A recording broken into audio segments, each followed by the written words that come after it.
आज आपण मैंने गोटे चटपटा रेसिपी सेयार करी ता सहित स्पेशल चटनी गोटे सेयार करी। तो देखो केते सुंदर देखा आगे पिज्जा बर्गर भी फिका लगे एत ये स्वादिष्ट रेसिपी। तो आपण मैंने फुल वीडियो को वाच करूँ केमती कौन प्रस्तुत होची जानीपारे घरे इजिली प्रस्तुत करें। तो चलतु लेट नक रेसिपी आज आम प्रस्तुत करवा। नमस्कार जय जगन्नाथ पे झिली कुकिंग को आपण मानक अनेक अनेक स्वागत। तो प्रथमे आम नवा हाफ किलो सुजी नवा। आज आम सुजी अटारे प्रस्तुत करवा पिज्जा बर्गर टू भी टेस्टी गोटे स्वादिष्ट रेसिपी। तो एबे आम जी सुजी नहीं हाफ गिना जेहेतु सुजी नहीं हाफ गिना से पानी को एड करदे। पानी को एड करी आम भलसे टे मिक्स करदे। आपको आम साइड रखीदे जमती कि सुजीटा पूरा फुलीज से पानीटा को जमती सी एब्जर्व करदे से आपको आम साइड्रे भी रखीदे। तो पुणी देखु ये नहीं गोटे बाउल रे गोटे टमाट नहीं गोटे आलू नहीं पुणी ये देखो गोटे मु गाजर नहीं। तो टमाटो आलू गाजर मुझे एड कर जहाँ भी भेजिटेबल पसंद आपण मैंने एड करें। तो एबे कौन करवा गोटे ग्रेटर नवा ग्रेटर साहाय्य आम आलू को प्रथम ग्रेट करदे। आपण मैंने चाहिए छोट छोट पीसेस रे चॉप करी भी कटिंग करें।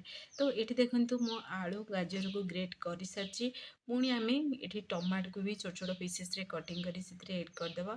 पुणी देखो आपको आम साइड रखीदे आग प्रणाली आमर प्रस्तुत करवा। तो ये मो दुईटी पियाज को पूरा छोट छोट पियाज दुईटी को पूरा छोट छोट पीसेस रे कटिंग कर देछि। तो आपण मैंने जेतिकी टिफिन बनिया को चाहूँगी जी जलखिया बनिया चाहूँगी से अनुसार पियाज कटिंग करेंगे। पुणी अल्प टिके से एड करवा आम कलर पे हलदी गुंड अल्प टिके एड करवा चाट मसला एड करवा लंका गुंड एड करवा। तो आपण मैंने चाहिए ये आमचूर पाउडर भी एड करें मैगी मसला भी एड करें किंतु मुझे सब मसला को स्किप कर मैगी मसला को पुणी चाट आमचूर पाउडर को ये चाट मसला जेहेतु चटपटा टेस्ट में एड कर। तो पुणी थे टे भलसे आपको मिक्स करदे मिक्स करके आम साइड रखिए। लंका गुंड को स्किप करी आपण मैंने चाहिए गोलमरीच पाउडर भी एड करेंगे किंतु लंका गुंड एड करवा द्वारा कलरटा टे भल आसो से एड कर पूरा पूरी ऑप्शनल अच्छी। तो देखो ये पूरा सुजी पूरा पानी को आमर टाणी नहीं सुजी गुड़ा पूरा फुली भी जाते बढ़िया देखो फुलिकी रेडी हो सारी। तो एबे आम ये एड करदे अटा। तो ये मु अल्प टिके ही टिफिन प्रस्तुत कर जलखिया जेहेतु आपण मानक सेयार करने ही रेसिपी प्रस्तुत कर। तो आपण मैंने जब घरे समस्त बनिया चाहूँगी कम अधिक क्वांटिटी प्रस्तुत करें। तो ये जेहेतु हाफ गिना सुजी नहीं तो गोटे गिना ही मुझे अटा को एड कर देखिए जी अटा ने तार हाफ क्वांटिटी सुजी एड करेंगे। पुणी देदेवे स्वाद अनुसार लुण लुण को एड कर आम पानी को से एड कर पुणी थे टे भलसे मिक्स करवा। तो पानी गोटे थर एड करेंगे रही रही पानी एड करेंगे। तो पुणी थे देखो ये प्रोसेस टे मिक्स करेंगे मिक्स हो सारापर आउ पानी जदि दरकार ताहले एड करेंगे ना स्किप करें। तो देखो तो पुणी आउ टे मो पानी से एड करदेली पुणी थे टे भलसे मिक्स करके जमती जो गुड़ा गुड़ाक अच्छी ना गुड़ा गुड़ाक सबूतक आम मिक्स करदे जमी टोटाल भी तार आउ गुड़ा बबल्स बिल्कुल किसी भी रही। तो देखो केते बढ़िया आमर स्मूथली बैटरटी बनिकी रेडी होची। ये देखो बिना बेकिंग सोडा रे प्रस्तुत करछि आपण मन चाहिए बेकिंग सोडा भी एड करें। तो जेहेतु सुजी तो पूरा फुली जाइए आ बेकिंग सोडा रेडी जरूरत ही नहीं। तो आपण मान पसंद अनुसार आपण मैंने जब क्रिप्सी खाया पसंद करती ताहले बेकिंग सोडा अल्प टिके एड करेंगे तो खाया टेस्टी लगे। तो मुझे स्किप कर देछि बिना बेकिंग सोडा रे प्रस्तुत करछि। तो पुणी जहाँ भी पनीपरिया आपण मैंने कटिंग करथिबे एड करें। तो देखिए जेहेतु छुआ मानक प्रस्तुत कर स्कूल टिफिन बॉक्स ताहले निश्चय से भेजिटेबल एड करूँ कहीं छुआ मैंने एमती भेजिटेबल खाइबा को पसंद करती। तो एमती बनईकी देले से देखिए पूरा क्लीन कर टिफिन खाई आसबे जब टिफिन बॉक्स में बनाऊँ ना एमती भी घरे बनईकी दिंतु ये हेल्दी टिफिन रेसिपीटी। तो देखिए समस्ते पसंद करेंगे आ झटपट बनिक रेडी हो जाए।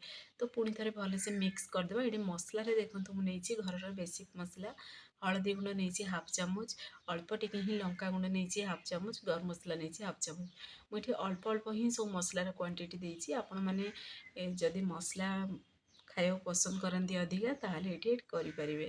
ତ ପୁଣି ଥରେ ଟିକେ ଭଲସେ ଆକୁ ମିକ୍ସ କରିବା, ପୁଣି ଥରେ ଆଉ ଟିକେ ପାଣି ଦେଇଦେବା। ତ ଦେଖନ୍ତୁ ଏଠି ବେଟରଟା ପୁରା ମାନେ ବହଳିଆ ବନିନି କି ପୁରା ଏଠି ପତଲା ବନିନି, ଏଇଭଳି ପ୍ରୋସେସରେ ଗୋଟେ ବେଟର ବନେଇକି ରେଡ଼ି କରିବେ, ଗୋଟେ ସ୍ମୁଥ୍ ବେଟର। ଦେଖନ୍ତୁ ଏଇଭଳି ପ୍ରୋସେସରେ ବନେଇକି ରେଡ଼ି କରିବେ, ବହୁତ ହି ବଢ଼ିଆ ଲାଗେ। ଏ ରେସିପିଟି ଆପଣମାନେ ଘରେ ଥରେ ବନାନ୍ତୁ, ଦେଖିବେ ବାରମ୍ବାର ବନେଇବାକୁ ଇଚ୍ଛା ହେବ ଆଉ ଝଟପଟ ବନେଇକି ରେଡ଼ି ହେବ। ତ ଦେଖନ୍ତୁ ସବୁତକ ଆମେ ମିକ୍ସ କରିଦେଇଛନ୍ତି, ଟିକେ ହାଲକା କଲର୍ ଆସିଛି ବି, ବହୁତ ବଢ଼ିଆ ଦେଖା ବି ଯାଉଛି। ତ ଏବେ ଆକୁ ଆମେ ଟିକେ 5 ମିନିଟ୍ ପାଇଁ ଟିକେ ରେଷ୍ଟ ପାଇଁ ରଖିବା। 5 ମିନିଟ୍ ପରେ ଆମେ ପ୍ରସ୍ତୁତ କରିବା। ଯେଉଁ ସମୟରେ ପିଆଜରେ ଆମେ ଯେଉଁ ମସଲା ମିକ୍ସ କରିଲେ ସେହି ସମୟରେ ପିଆଜରେ ମୁଁ କହିବାକୁ ଭୁଲି ଯାଇଥିଲି, ତ ଲୁଣ ବିଲକୁଲ ଆଡ଼୍ କରିବେନି। ଲୁଣ ଆଡ଼୍ କରିବା ଦ୍ୱାରା କ'ଣ ହେବ ନା ପାଣି ଛାଡ଼ିଦେବ ପିଆଜଟି, ଆଉ ଦେଖିବେ ଏତେ ଯେହେତୁ ଆମେ ପିଆଜର କୋଟିଂଟା ଉପରେ ଦେବା ତ ଏତେ ଭଲ ଲାଗିବନି, ମସଲା ଗୁଡ଼ା ତଳେ ରହିଯିବ, କେବଳ ପିଆଜ ଗୁଡ଼ା ରହିଯିବ। ସେଇଥିପାଇଁ ଲୁଣ ସେଇଥିରେ ଟୋଟାଲ୍ ଆଡ଼୍ କରିବେନି। ତ ଆପଣମାନେ ଚାହିଁଲେ ତାୱା ଗୋଟେ ନେଇପାରିବେ, କିନ୍ତୁ ମୁଁ ଏଠି ଗୋଟେ ନନଷ୍ଟିକ୍ କରେଇ ନେଇଛି। ତ କରେଇରେ ଅଳ୍ପ ଟିକେ ଆମେ ବ୍ରସ୍ ସାହାଯ୍ୟରେ ତେଲକୁ ଗ୍ରୀସ୍ କରିଦେବା। ତ ଆପଣମାନେ ଯେତିକି ତେଲ ଖାଇବାକୁ ପସନ୍ଦ କରନ୍ତି ସେ ଅନୁସାରେ ତେଲ ଆଡ଼୍ କରିବେ। ତ ଏଇଟା ଦେଖିବେ କମ୍ ମସଲା କମ୍ ତେଲରେ ବନିକି ବି ରେଡ଼ି ହେଇଯାଏ। ଆପଣମାନେ ଚାହିଁଲେ ଷ୍ଟିମ୍ କରି ବି ଖାଇପାରିବେ ଏଇ ରେସିପିଟି, ଏଇ ଟିଫିନ୍ ରେସିପିଟି। ତ ଏବେ ଆମେ ସେଥିରେ 2 ଚାମଚ ତେଲ ଗରମ ହେଲା ପରେ ଆଡ଼୍ କରିଦେବା। ତାକୁ ଟିକେ ଦେଖନ୍ତୁ ଗୋଲାକାର ସେପ୍ ଦେଇଦେବା, ଯେମିତିକି ବର୍ଗର ସେପ୍ ରହୁଛି। ମୁଁ ଛୋଟ ଛୋଟ ପିସେସ୍ରେ ପ୍ରସ୍ତୁତ କରିଛି, ଯେହେତୁ ଛୁଆମାନେ ଏଇଭଳି ଛୋଟ ଛୋଟ ପିସେସ୍ରେ ଯଦି ରହିବ ତ ଖାଇବାକୁ ପସନ୍ଦ କରନ୍ତି, ସେଇଥିପାଇଁ। ତ ଏବେ କ'ଣ କରିବା, ଗୋଟେ ସାଇଡ଼୍ ଟିକେ ହାଲକା ଫ୍ରାଏ ହେବାକୁ ଦେବା। ତ ତା ପୂର୍ବରୁ ଦେଖନ୍ତୁ ଅଳ୍ପ ଟିକେ ତା ଉପରେ ଆଡ଼୍ କରିଦେବା ଆମେ ପିଆଜକୁ ଯେଉଁ ଆମେ ମିକ୍ସ କରି ରଖିଥିଲେ କୋଟିଂ କରିକିରି, ସେ ପିଆଜ ଗୁଡ଼ାକ ଉପରେ ଆମେ ଟିକେ ତାର ଲେୟର୍ ଦେଇଦେବା, ଏଇଭଳି କୋଟିଂ କରିଦେବା। ତ ଏଇଭଳି କରିବା ଦ୍ୱାରା କ'ଣ ହେବ ନା ଖାଇବା ସମୟରେ ଦେଖିବେ ପିଆଜ ପାଟିକି ଲାଗିବ, ତ ବହୁତ ବଢ଼ିଆ ଟେଷ୍ଟି ଲାଗିବ। ତ ଯେହେତୁ ଏଥିରେ ଚାଟ୍ ମସଲା ପଡ଼ିଛି ତ ଚଟପଟା ଫ୍ଲେଭର୍ ବି ଆସିବ। ତ ପିଆଜର କୋଟିଂ ଦେଇସାରିବା ପରେ ଆଉ ଅଳ୍ପ ଟିକେ ଯଦି ଛୁଆମାନଙ୍କ ପାଇଁ ବନାଉଛନ୍ତି ତାହେଲେ ଆପଣମାନେ ଏଠି ସ୍କିପ୍ କରିପାରିବେ। ସ୍ପାଇସି ଯଦି ଖାଇବାକୁ ପସନ୍ଦ କରନ୍ତି ତାହେଲେ ଦେଖନ୍ତୁ ଏଇଠି ଚିଲି ଫ୍ଲେକ୍ସ ଆଡ଼୍ କରିବେ, ନହେଲେ ସ୍କିପ୍ କରିପାରିବେ। ମୁଁ ଅଳ୍ପ ଟିକେ ଚିଲି ଫ୍ଲେକ୍ସ ବା ଦରକୁଟା ଲଙ୍କାଗୁଣ୍ଡ ତା ଉପରେ ଟିକେ ସ୍ପ୍ରେଡ଼୍ କରିଛି, ପୁଣି ଥରେ କଭର୍କୁ ଟିକେ ବନ୍ଦ କରିଦେଲି। ପୁରା 2ରୁ 3 ମିନିଟ୍ ପାଇଁ କଭର୍କୁ ବନ୍ଦ କରି ଗୋଟେ ସାଇଡ଼୍ ଟିକେ ସିଝିବାକୁ ଦେବେ। ଯେହେତୁ ଆମେ ସେଥିରେ ପନିପରିବା ସବୁ ଆଡ଼୍ କରିଛନ୍ତି ନା, ତ ଦେଖିବେ କଭର୍କୁ ଟିକେ ବନ୍ଦ କରି ପ୍ରସ୍ତୁତ କରିବେ ନା, ଜଲ୍ଦି ପୁରା କୁକିଂ ଫାଷ୍ଟ ହେବ। ତ ପୁଣି ଥରେ ଓଲଟେଇ ଦେବା, ଦେଖନ୍ତୁ କେତେ ସୁନ୍ଦର କଲର୍ ଆସିଛି। ତ ଆଉ ଟିକେ ବ୍ରସ୍ ସାହାଯ୍ୟରେ ଆମେ ତେଲକୁ ଆଡ଼୍ କରିବା, ଏଇଟା ପୁରାପୁରି ଅପସନାଲ୍ ଅଛି, ଆପଣମାନେ ଚାହିଁଲେ ଆଡ଼୍ କରିବେ, ନହେଲେ ସ୍କିପ୍ ବି କରିପାରିବେ। ତ ପୁଣି ଥରେ କଭର୍କୁ ବନ୍ଦ କରି ଆଉ ଟିକେ ଗୋଟେ ସାଇଡ଼୍ ସିଝିବାକୁ ଦେବା। ତ ଦେଖନ୍ତୁ ଫାଇନାଲି ଆମର ରେସିପିଟି ବନିକି ରେଡ଼ି ହେଇସାରିଲାଣି, ଆଉ କେତେ ସୁନ୍ଦର ବି ଦେଖାହେଉଛି। ତ ଦେଖନ୍ତୁ ମାନେ ଏଥିରେ ଭେଜିଟେବୁଲରେ ଭରପୁର, ପୁଣି ଉପରେ ପିଆଜରୁ କୋଟିଂ। ତ ଆପଣମାନେ ଜାଣି ହିଁ ପାରୁଥିବେ ଯେ କେତେ ସ୍ୱାଦିଷ୍ଟ ରେସିପିଟି ବନିକି ରେଡ଼ି ହେଉଛି। ତ ଏଇଭଳି ପ୍ରୋସେସ୍ରେ ସବୁତକ ବନିକିରି ରେଡ଼ି କରିଦେବା, ତ ଦେଖୁ ଦେଖୁ ହିଁ ଖାଇବାକୁ ଇଚ୍ଛା ହେବ। ଆଉ ବହୁତ ବଢ଼ିଆ ସ୍ମେଲ୍ ବି ହେଉଛି, ଯେହେତୁ ପିଆଜର ଫ୍ଲେଭର୍ ବି ଅଛି। ତ ପୁଣି ଥରେ ଆଉ ଗୋଟେ ବି ଆପଣମାନଙ୍କୁ ବନେଇକି ଦେଖାଇ ଦେଉଛି। ଦେଖନ୍ତୁ ପୁଣି ଥରେ ସେଇ କରେଇଟି ହିଁ ନେବା, ସେଥିରେ ଅଳ୍ପ ଟିକେ ହିଁ ତେଲକୁ ଗ୍ରୀସ୍ କରିବା। ତେଲ ଟିକେ ଗରମ ହେଇସାରିବା ପରେ ପୁଣି ଥରେ ଆମେ ସେଥିରେ ବଡ଼ 2 ଚାମଚ ବେଟରକୁ ଆଡ଼୍ କରିବା। ପୁଣି ଥରେ ଦେଖନ୍ତୁ ଏଇଭଳି ଗୋଲାକାର ସେପ୍ ଦେଇଦେବା। ଗୋଲାକାର ସେପ୍ ଦେଇସାରିବା ପରେ ସେମ୍ ପ୍ରୋସେସ୍ରେ ଆମେ ପିଆଜ ମସଲାକୁ ତା ଉପରେ ଅଳ୍ପ ଟିକେ ଆମେ କୋଟିଂ କରିବା। ତ ଏବେ ଆମେ ପୁଣି ଥରେ ଆମେ ପିଆଜକୁ ତା ଉପରେ କୋଟିଂ ଦେବା। ଦେଖନ୍ତୁ ଏଇଭଳି ପ୍ରୋସେସ୍ରେ କୋଟିଂ ଦେଇକି ଦେଖନ୍ତୁ, ଥରେ ଟେଷ୍ଟ କରି କେମିତି କ'ଣ ଲାଗୁଛି ଦେଖିବେ। ତ ନିଶ୍ଚୟ ମୋତେ କମେଣ୍ଟ ମାଧ୍ୟମରେ ଜଣାଇବେ। ଏଇ ଜଳଖିଆ ରେସିପିଟି ଘରେ ନିଶ୍ଚୟ ଟ୍ରାଏ କରନ୍ତୁ। ତ ଦେଖିବେ ପିଲାଠୁ ବଡ଼ ସମସ୍ତେ ପସନ୍ଦ କରିବେ। ଖାସ୍ କରି ଛୁଆମାନଙ୍କର ଟିଫିନ୍ ବକ୍ସରେ ଯଦି ଦେବେ ନା, ସେମାନେ ବହୁତ ଖୁସି ହେଇକିରି ଟିଫିନ୍ ପୁରା ଫିନିଶ୍ କରି ଆସିବେ। ଏତେ ଟେଷ୍ଟି ଗୋଟେ ସ୍ୱାଦିଷ୍ଟ ରେସିପି। ଆଉ ଅଳ୍ପ ଟିକେ ସେମ୍ ପ୍ରୋସେସ୍ରେ ଆମେ ଚିଲି ଫ୍ଲେକ୍ସ ଉପରେ ଆଡ଼୍ କରିବା। ଚିଲି ଫ୍ଲେକ୍ସଟା ପୁରାପୁରି ଅପସନାଲ୍ ଅଛି। ତ ଆପଣମାନେ ଚାହିଁଲେ ଛୋଟ ଛୋଟ କଞ୍ଚା ଲଙ୍କା ବି ଆଡ଼୍ କରିବେ ନା, ବହୁତ ବଢ଼ିଆ ଟେଷ୍ଟି ଲାଗିବ। ଯଦି ବଡ଼ମାନଙ୍କ ପାଇଁ ବନାଉଛନ୍ତି, ଛୁଆମାନଙ୍କ ପାଇଁ ବନାଉଥିଲେ ସ୍କିପ୍ କରିଦେବେ। ତ ପୁଣି ଥରେ ଆମେ କଭର୍କୁ ବନ୍ଦ କରି ଗୋଟେ ସାଇଡ଼୍ ଫ୍ରାଏ ହେବାକୁ ଦେବା।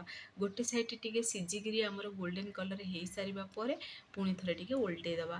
ଓଲଟେଇକିରି ପୁଣି ଥରେ ସେମ୍ ପ୍ରୋସେସ୍ରେ ଆମେ କଭର୍କୁ ଟିକେ ବନ୍ଦ କରି ପୁଣି ଥରେ ସିଝିବାକୁ ଦେବା।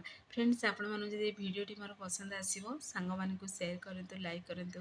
ଚ୍ୟାନେଲରେ ଯଦି ନୂଆ ଅଛନ୍ତି ଚ୍ୟାନେଲକୁ ମୋର ସବସ୍କ୍ରାଇବ୍ କରିଦିଅନ୍ତୁ, ବେଲ୍ ଆଇକନ୍କୁ କ୍ଲିକ୍ କରିଦିଅନ୍ତୁ, ଯାହାଫଳରେ ମୋର ସବୁ ଭିଡ଼ିଓ ନୋଟିଫିକେସନ୍ ପ୍ରଥମେ ଆପଣମାନଙ୍କୁ ପହଞ୍ଚିବ। ମୁଁ ଏମିତି ଇଜି ଭିଡ଼ିଓ ନେଇ ଆସିବି, ଆପଣମାନେ ଦେଖିକି ଘରେ ନିଶ୍ଚୟ ଟ୍ରାଏ କରନ୍ତୁ। ଫେସବୁକ୍ ପେଜ୍ ଦେଖୁଛନ୍ତି ତାହେଲେ ଫେସବୁକ୍ ପେଜ୍ ମୋର ଫଲୋ କରନ୍ତୁ। ଦେଖନ୍ତୁ ଇଏ ଟିକେ କ୍ରିପ୍ସି ହେଇଗଲା। ତ ଆପଣମାନଙ୍କୁ ଗୋଟେ କ୍ରିପ୍ସି କରିବି ଦେଖେଇଲି ଆଉ ଗୋଟେ ନର୍ମାଲ୍ କରିବି ଦେଖେଇଲି। କ୍ରିପ୍ସି ହେବା ଦ୍ୱାରା କ'ଣ ହବ ନା ଅଧିକ ଯଦି କ୍ରିପ୍ସି କରିବେ ତାହେଲେ ଦେଖିବେ ପିଆଜ ଗୁଡ଼ା ପୋଡ଼ିଯିବ, ଟିକେ ହାଲକା ପିତାଳିଆ ଲାଗିବ, ସେଥିପ୍ରତି ବି ଟିକେ ଧ୍ୟାନ ଦେବେ। ଆଉ ପୁଣି ଲଙ୍କା ଆମେ ସେଇ ଉପରେ ଚିଲି ଫ୍ଲେକ୍ସ ବି ଆଡ଼୍ କରିଥିଲେ, ତ ଦେଖିବେ ରାଗ ଟିକେ ଅଧିକା ମାନେ ବନେଇବା ସମୟରେ ଯେମିତିକି ଅଧିକା ରାଗ କୁଉଳି ଉଠିଯିବ, ସେଥିପ୍ରତି ବି ଟିକେ ଧ୍ୟାନ ଦେବେ। ତ ପୁଣି ଥରେ ଦେଖନ୍ତୁ ଆଉ ଗୋଟେ ଏଠି ମୁଁ ସେଇ କରେଇଟି ହିଁ ନେଉଛି, ଆପଣମାନଙ୍କୁ ଗୋଟେ ସ୍ପେଶାଲ୍ ଚଟନି ଏଠି ମୁଁ ସେୟାର କରିଛି। ତ ପୁଣି ଅଳ୍ପ ଟିକେ ଆମେ ସେଥିରେ ତେଲ ଏଡ଼୍ କରିଦେବା। ତେଲ ଗରମ ହେଇସାରିବା ପରେ 2 ଖଣ୍ଡ ଦେଖନ୍ତୁ ଖଟା ଆମ୍ବ ନେଇଛି, ରାଶି ନେଇଛି ଗୋଟେ ବଡ଼ ଚାମଚ, ଅଳ୍ପ ଟିକେ ଖଣ୍ଡେ ପିଆଜ ଏଡ଼୍ କରିଛି, ଆଉ 8ରୁ 10 କୁଲା ସେଥିରେ ରସୁଣ, 2ଟି ଶୁଖିଲା ଲଙ୍କା ଏଡ଼୍ କରିଛି। ଆପଣମାନେ ଚାହିଁଲେ ଚଣା ଡାଲି ବାଦାମ ବି ଏଥିରେ ଏଡ଼୍ କରିବେ, ଚଣା ଡାଲି ବା ବୁଟ ଡାଲି ଆଉ ବାଦାମ ବି ଏଡ଼୍ କରିପାରିବେ। ତ ପୁଣି ଥରେ ଟିକେ ଭଲସେ ଆକୁ ମିକ୍ସ କରି ଟିକେ ହାଲକା କଲର୍ ଚେଞ୍ଜ ହେଲା ପର୍ଯ୍ୟନ୍ତ ଭାଜିବା, ଯେମିତି ଆମ୍ବଟା ବି ଟିକେ ହାଲକା ସିଝିଯିବ ଆଉ ରସୁଣର ଯେମିତି କଞ୍ଚା ଫ୍ଲେଭର୍ ଚାଲିଯିବ। ତ ସେଇ ପର୍ଯ୍ୟନ୍ତ ଟିକେ ଆକୁ ଆମେ ଭାଜିବା। ତ ଦେଖିବେ ଏଇ ଚଟନି ସହିତ ସେ ରେସିପିଟି ଖାଇବେ ନା ବହୁତ ବଢ଼ିଆ ଲାଗିବ। ଆଉ ଏଇ ଚଟନି ସହିତ ଆପଣମାନେ ଚକୁଳି ବି ଖାଇପାରିବେ, ଏମିତିରେ ଲାଛା ପରଟା ବି ଖାଇପାରିବେ, ମାନେ ଯାହା ବି ପିଠା ଆପଣମାନେ ଏଇ ଚଟନି ସହିତ ଖାଇପାରିବେ।